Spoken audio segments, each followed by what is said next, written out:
Diabetes mellitus ഇന്ന് നമുക്കെല്ലാവർക്കും നല്ല പരിചയമുള്ളൊരു വാക്കായി മാറിയിരിക്കുകയാണ്.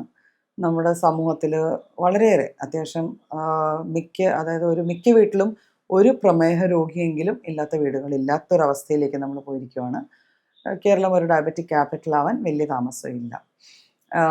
അതിൻ്റെ ഒരു വലിയ ഒരു ഇൻഡിക്കേറ്റർ എന്ന് വെച്ചാൽ നമ്മൾ ഇപ്പം മിക്ക ഹോസ്പിറ്റൽസിലും മിക്ക ഡിസ്ട്രിക്ട്സിലും തുടങ്ങുന്ന ഡയാലിസിസ് യൂണിറ്റ്സ് ആണ്. അപ്പം ഈ ഡയബറ്റിസ് എപ്പോഴും ഡയാലിസിസിൽ എൻഡപ്പ് ചെയ്യുമോ എന്നുള്ളൊരു ചോദ്യമൊക്കെ വരുമല്ലേ. എങ്ങനെയാണ് അതിലേക്ക് എൻഡ് ചെയ്യുന്നത്, എല്ലാ ഡയബറ്റിക് കേസസും അങ്ങനെ വരുമോ എന്നൊക്കെ ചോദ്യങ്ങളും സംശയങ്ങളും ഒക്കെ നമ്മളുടെ മനസ്സിൽ വന്നു ചേരാറുണ്ട്. പണ്ടും ഉണ്ടായിരുന്നു ഡയബറ്റിസ്, പക്ഷെ പണ്ട് ഇത്രമാത്രം ഡയാലിസിസ് സെൻറ്റേഴ്സോ ഡയാലിസിസിൻ്റെ ആവശ്യം വരുന്ന രോഗികളോ നമ്മുടെ ഇടയിൽ ഉണ്ടായിരുന്നില്ല. എന്തായിരിക്കും ഇത്രയും അപകടകരമായ ലെവലിലേക്ക് ഡയബറ്റിസ് എത്താനുള്ള കാരണം? സിമ്പിളായിട്ട് പറയാം. ഇപ്പം ഞാൻ പറഞ്ഞല്ലോ, മിക്ക കുടുംബങ്ങളിലും ഒരാളെങ്കിലും ഒരു ഡയബറ്റിക് ടെൻഡൻസിയോ പ്രീ ഡയബറ്റിക്കോ ആയിട്ടുള്ള ഒരാളായിരിക്കും. നമ്മൾ ചോദിക്കുമ്പം അവരുടെ ബ്ലഡ് ഷുഗർ ലെവൽസ്, ഡോക്ടറെ എനിക്ക് ഇത്രയൊക്കെ ലെവൽസ് ഉണ്ട്, പക്ഷേ ഞാൻ ഫുഡൊക്കെ കൺട്രോൾ ചെയ്ത് പോവുകയാണേ, വലിയ കുഴപ്പമൊന്നുമില്ല. അപ്പം ഈ ഒരു കുഴപ്പമില്ല എന്നുള്ളൊരു ആറ്റിറ്റ്യൂഡാണ് പലപ്പോഴും അപകടങ്ങൾക്ക് കാരണമായി മാറുന്നത്. നമുക്കറിയാം, ഡയബറ്റീസിൽ ഈ പീക്സ് ആണ്, പെട്ടെന്ന് ഷുഗർ ലെവൽസ് കൂടുന്നതും താഴുന്നതും ഒക്കെയാണ് പലപ്പോഴും ഡയബറ്റീസിൻ്റെ ആ ഒരു ഇത് ആക്കം കൂട്ടുന്ന ഒരു കണ്ടീഷനായിട്ട് വരിക. അപ്പം പെട്ടെന്നൊരു ഹൈപ്പോഗ്ലൈസീമിയ അടിക്കുക, ഇങ്ങനത്തെ കണ്ടീഷൻസൊക്കെ വരാം.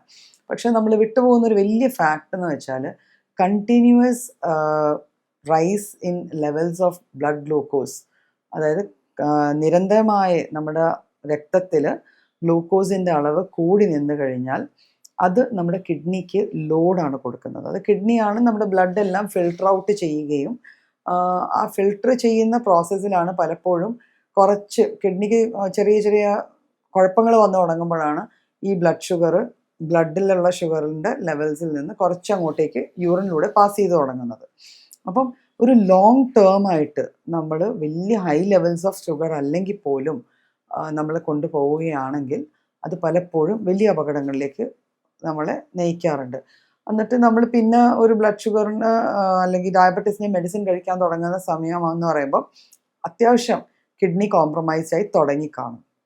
അപ്പം അതുകൊണ്ട് അപകടം എപ്പോഴും ഉള്ളത് നമ്മൾ ഒരു വളരെയേറെ അല്ലെങ്കിൽ പോലും ഒരു high levels of glucose without medication without control move ചെയ്യുന്നതിലാണ്.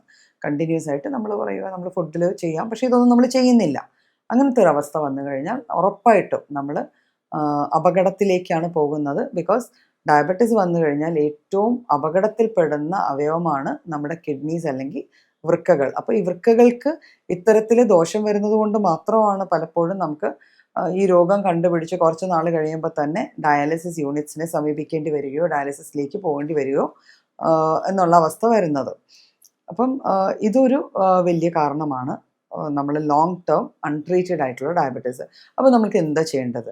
അപ്പോൾ പലരും പറയാറുണ്ട്, ഡയബറ്റീസ് നമ്മൾ ആദ്യമേ മരുന്ന് കഴിച്ചു തുടങ്ങിയാൽ പിന്നെ ആജീവനാന്തം മരുന്ന് കഴിക്കണം, പിന്നെ ഈ മരുന്നിൻ്റെ ആഫ്റ്റർ എഫക്ട്സ് ആയിരിക്കും പലപ്പോഴും ഡയാലിസിസിലേക്കൊക്കെ പോകേണ്ടി വരിക, അല്ലെങ്കിൽ അടുത്ത അസുഖം വരിക എന്നൊക്കെ കുറേ ധാരണകളും മിഥ്യാധാരണകളും ഒക്കെ നമ്മുടെ ആൾക്കാരുടെ ഇടയിലുണ്ട്.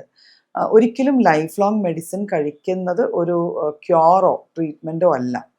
ഇപ്പം ബേസിക്കലി ഒരു ഹോമിയോപ്പത്തിക് ഡോക്ടറാണ് ഞാൻ. അപ്പം നമുക്കറിയാം ഇത്തരത്തിൽ വരുന്ന കണ്ടീഷൻസിനെ നമുക്ക് ഒരു അത്യാവശ്യം ഒരു ഷോർട്ട് ടേം അല്ലെങ്കിൽ ഒരു കുറച്ച് ലോങ് ടേം ആണെങ്കിലും ട്രീറ്റ്മെൻറ്റ് കഴിഞ്ഞ് ബാക്ക് ടു നോർമൽ എത്തിക്കാൻ പറ്റിയാൽ ഈ അപകടം എന്നുള്ളൊരു ഫേസിൽ നിന്ന് നമുക്ക് ആളെ മാറ്റിയെടുക്കാം. പ്ലസ് അതിലോട്ട് ആഡ് ഓൺ ചെയ്യേണ്ട എക്സസൈസും ഒരു ഫുഡ് പാറ്റേണും നമ്മൾ ഒരു പ്രത്യേക രീതിയിലുള്ള അല്ലെങ്കിൽ വളരെ കാൽക്കുലേറ്റഡ് ആയിട്ടുള്ള രീതിയിലുള്ള കാലറി ഇൻടേക്കും ഷുഗർ ഇൻടേക്കും ഒക്കെ നിലനിർത്തി കൊണ്ടുപോയാൽ നമുക്ക് മരുന്നുകളില്ലാതെ തന്നെ നോർമൽ ബ്ലഡ് ഷുഗർ മെയിൻറ്റെയിൻ ചെയ്ത് പോകാൻ പറ്റും. മരുന്നുകളില്ലാതെ ഡയബറ്റിക് ആയിട്ട് പോവുകയല്ല, നോർമൽ ബ്ലഡ് ഷുഗർ മെയിൻറ്റെയിൻ ചെയ്ത് പോകാൻ പറ്റിയ ഒരവസ്ഥ വരുവാണെങ്കിൽ അത് ആ അവസ്ഥയിലേക്ക് എത്താനുള്ള ശ്രമമാണ് നമ്മൾ എപ്പോഴും നടത്തേണ്ടത്. അല്ലാതെ ഡയബറ്റീസിൻ്റെ ലെവൽ കൂടുകയും കുറയുകയും ചെയ്തുകൊണ്ടിരിക്കുമ്പോൾ മരുന്നുകളില്ലാതെ മുന്നോട്ട് പോയി അപകടങ്ങളിലേക്ക് പോവുകയല്ല ചെയ്യേണ്ടത്. ഇതിൻ്റെ ലക്ഷണങ്ങൾ എന്തൊക്കെയാണല്ലോ, നമുക്ക് എങ്ങനെ അറിയാൻ പറ്റും നമുക്കിത് കുറേ കൂടുന്നുണ്ട്? പലപ്പോഴും മരുന്നുകൾ കഴിക്കാൻ തുടങ്ങുന്നതിന് മുമ്പ് തന്നെ വളരെയേറെ ദാഹിക്കുക, അപ്പോൾ കുറേ അധികം ശരിക്കും ദാഹവും വിശപ്പും രണ്ടും വല്ലാതെ കൂടും. ഒരു ഡയബറ്റിക് പേഷ്യൻ്റ് ഡയബറ്റിസ് എസ്റ്റാബ്ലിഷ് ആയി വരുമ്പോൾ. അപ്പം കുറേ അധികം വെള്ളത്തിൻ്റെ ഇൻടേക്ക് കൂടും. രാത്രി പലപ്പോഴും ഉറക്കത്തിൽ നിന്ന് എഴുന്നേറ്റ് നമ്മൾ വെള്ളം കുടിക്കുകയും അതുപോലെ തന്നെ യൂറിൻ പാസ് ചെയ്യാനായിട്ട് വീണ്ടും വീണ്ടും പോകുന്ന ഒരു അവസ്ഥ വരും. ഫുഡ് നമ്മൾ എത്ര കഴിച്ചാലും എവിടെ ഒരു കുറവുണ്ട് അല്ലെങ്കിൽ ക്ഷീണം തോന്നുന്നുണ്ടെന്നുള്ളൊരു ഫീൽ വന്ന് നമ്മൾ അധികമായിട്ട് ഫുഡ് എടുക്കാൻ തുടങ്ങും. അപ്പോൾ ഇത് ഒരു പക്കാ ഡേഞ്ചർ സൈൻസ് പോലെ വരുന്ന സാധനങ്ങളാണ്.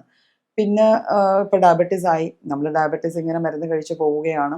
അപ്പോൾ അവിടെയും കുറച്ചുകൂടെ ഗ്രേവ് ആയിട്ടുള്ള കണ്ടീഷൻസ് വന്നു ചേരാറുണ്ട്. നമുക്ക് ടിംഗ്ലിങ് അല്ലെങ്കിൽ സെൻസിറ്റിവിറ്റി, നമ്മുടെ കൈയുടെയും കാൽവിരലുകളുടെയൊക്കെ അറ്റങ്ങളിലുള്ള ആ സെൻസേഷൻസിനെ ബാധിക്കുന്ന ഒരു മരവിപ്പിക്ക് പോലെ തോന്നുന്നു. പലപ്പോഴും തട്ടിയാലും മുട്ടിയാലും അറിയാതെ ഇരിക്കുന്നു. അത് ഡയബറ്റീസ് വളരെയേറെ കൂടിക്കഴിഞ്ഞാൽ ഉണ്ടാവുന്ന ഒരു ലക്ഷണമാണ്. കാഴ്ചയിൽ വരുന്ന വ്യതിയാനങ്ങൾ.